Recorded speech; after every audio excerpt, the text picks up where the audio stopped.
আসসালামু আলাইকুম। দূরের কাছে যে যেখানে আছেন সবাইকে মাহফুজা কিচেন বিউটিতে ওয়েলকাম। আশা করি সবাই খুব ভালো আছেন। এই মুহূর্তে যারা আমার ভিডিওটি দেখছেন তাদেরকে অনেক ধন্যবাদ। আজ একটু ভিন্ন আঙ্গিকে, ভিন্ন স্বাদে এবং ভিন্ন লুকসে মুরগি রান্না করব, চিকেন রান্না করব, তাও আবার পোলট্রি মুরগি। খেতে অসাধারণ হয়। এরকম আলু দিয়ে মাখো মাখো করব। দেখতেই পাচ্ছেন কতটা লোভনীয় হয়েছে। খুবই ভালো হয় খেতে, খুবই ঝটপটে হয়। তো চলুন কথা না বাড়িয়ে আমরা মূল ভিডিওতে চলে যাই। মুরগি বা পোলট্রি মুরগি যে যেটা বলে আজ সেটা রান্না করব। এখানে আমি 1 কেজির কিছুটা উপরে কেটে ছেটে আছে, 1.5 কেজির মুরগি ছিল। তো রেগুলার পিস করে কেটে ভালোভাবে ধুয়ে পানিটা ছড়িয়ে নিয়েছি। এগুলোকে একটু মেশাবো। লবণ হাফ চামচ, হলুদ গুঁড়ো, 1 পিস লেবুর রস, আর একটু লেবু লাগবে রস, কারণ আমাদের মুরগি বেশি। আমি 2 পিস লেবুর রস দিলাম। এখন এটাকে খুব ভালোভাবে মিশিয়ে নেব। মুরগিটা মাখানো হয়ে গিয়েছে মশলার সাথে। এখন এটাকে আমি 20 মিনিট রেস্টে রাখবো। মুরগি কষাটা রান্না করার জন্য কড়াই দিয়ে দিচ্ছি 4 চামচের মতো সয়াবিন তেল। দিয়ে দিব 2টো তেজপাতা, বড় হলে একটাই যথেষ্ট, 2টো দারচিনির টুকরো, 3-4টা লবঙ্গ, 8-10টা গোলমরিচ গুঁড়ো, 2টো এলাচ, একটা জয়ত্রীর এরকম 4 ভাগের 1 ভাগ এভাবে গুঁড়িয়ে দিয়েছি। এটা 20 থেকে 30 সেকেন্ড হবে। 30 সেকেন্ড পর খুব সুন্দর একটা অ্যারোমা চলে এসেছে গোটা মশলা থেকে। হাফ কাপ পেঁয়াজ বাটাকে 1 মিনিট ভেজে নেব, যেন পেঁয়াজে একটা পানি এবং গন্ধ চলে যায়।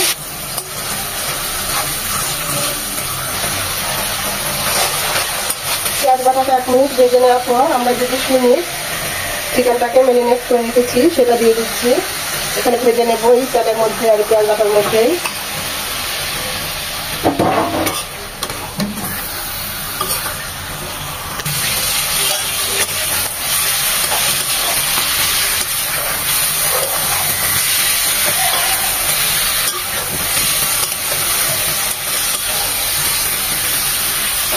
কালারটা চেঞ্জ হবে এবং চিকেনগুলো ভেজে নেব।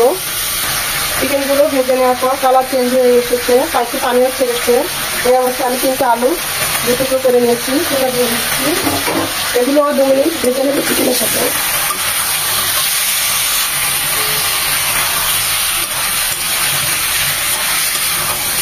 ভাজা ভাজা করে নেবো আলুটাকেও 2 থেকে 3 মিনিট। এখন এখানে মশলা ইউজ করবো। দিয়ে দেবো 1 চামচ হলুদ গুঁড়ো,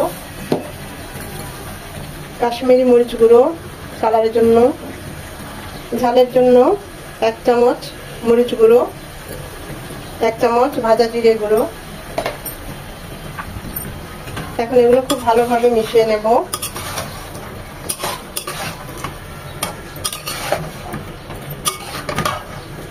দেখতেই পাচ্ছেন কতটা সুন্দর কালার টেক্সচার চলে এসেছে। প্রথমে মশলাগুলো দিলে এইভাবেই কালারটা চলে আসতো না, তাই এই পর্যায়ে মশলাগুলো দিবেন। এই পর্যায়ে দিয়ে দিব 1 কাপ পেঁয়াজ কুচি। চিকেনটা কষতে কষতে পেঁয়াজ কুচিগুলো নরম হয়ে যাবে।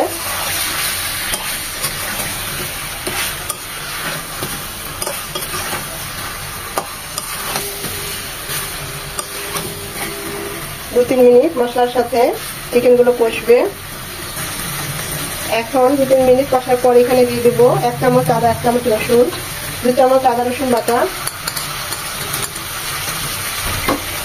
তার সাথেও মিশিয়ে নেব।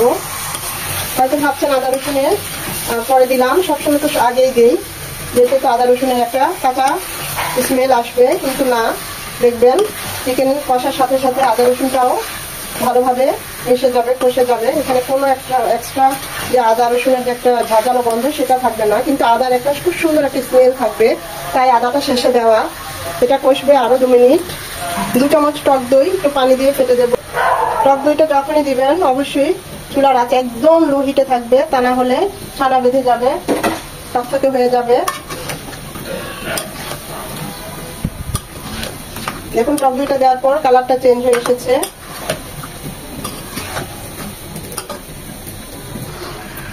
এর থেকে কিছুটা পানিও ছেড়েছে। এই পানিতেই মুরগি আর আলু মশলা সব কষিয়ে নেব।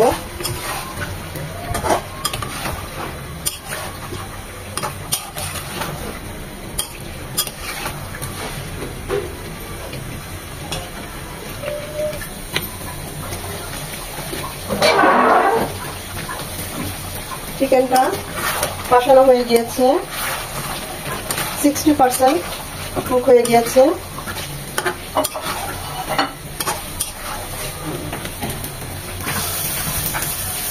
এই পর্যায়ে এসে আমরা পানি দেব, ফুটানো গরম পানি। খুব বেশি পানি লাগবে না, মাখো মাখো হবে। চাইলে আপনারা ঝোলও করতে পারেন, মাখো মাখো হলেই বেশি ভালো হয়। আর যেহেতু আমার পোলট্রি বা ফার্মের মুরগি যেটা বলে সফট মুরগি, তাই পানি খুব একটা বেশি লাগবে না। কষানোর সময় আমার 60% সেদ্ধ হয়ে গিয়েছে। দিয়ে দেব স্বাদ মতো লবণ, লাগলে পরে আবার দেব।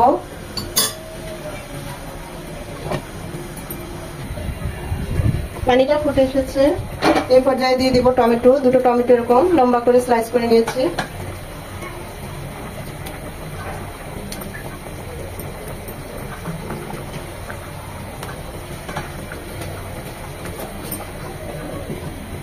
রান্না হবে মিনিমাম 15 থেকে 20 মিনিট। দিয়ে দেবো 4টা আস্ত কাঁচামরিচ ফ্লেভারের জন্য।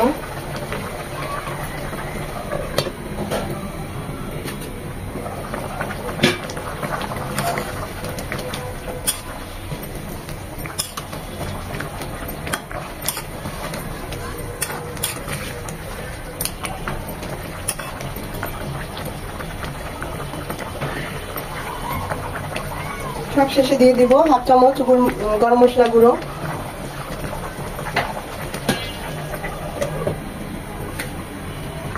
টমেটোর খোসাগুলো এভাবে ছাড়িয়ে নেব। আপনারা চাইলে এই ঝোলটুই রাখতে পারেন, কারণ আলুতে ঝোল একটু টানে।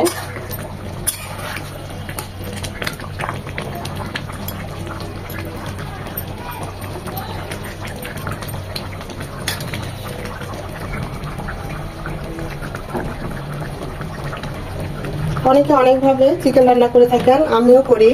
এভাবে একবার হলেও ট্রাই করবেন। ট্রাই করে খেয়ে আমাকে জানাবেন কেমন হয়েছে। অসাধারণ হয়, একটু ভিন্ন টেস্ট এবং একটু ভিন্নভাবে এভাবে মুরগির চিকেনটা রান্না করলে দেখবেন টেস্টটা একটু আলাদা হয়, খুব ভালো হয়। গরম ভাতের সাথে, পরোটার সাথে, রুটির সাথে খুব ভালো যায়। আমি তো এই মাখো মাখোটাই রাখবো, কারণ গরম ভাতের সাথে বা পরোটা বা রুটির সাথে এটা আরেকটু জমে যাবে। আলুতে ঝোল একটু টানে। দেখতেই পাচ্ছেন কতটা লোভনীয় হয়েছে,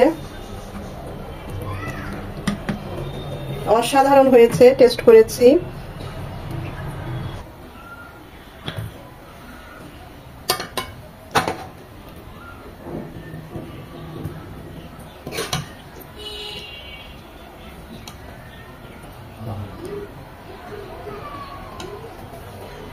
আশা করি ভিডিওটা আপনাদের ভালো লেগেছে। আর যদি ভালো লেগে থাকে অবশ্যই লাইক কমেন্ট করতে ভুলবেন না, আর পরিচিত সবার মাঝে শেয়ার করে দিবেন।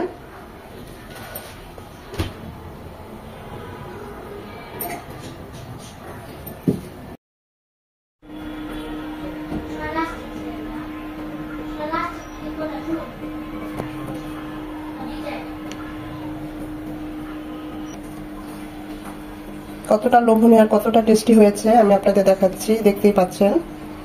খুবই মজা হয়েছে। পরোটা, নান, রুটির সাথে খুব ভালো যায় এই কারিটা। একবার হলেও ট্রাই করবেন। একদম সফট, জুসি হয়েছে, টেস্টটা অপূর্ব হয়েছে। এটা না করলে বোঝা যাবে না।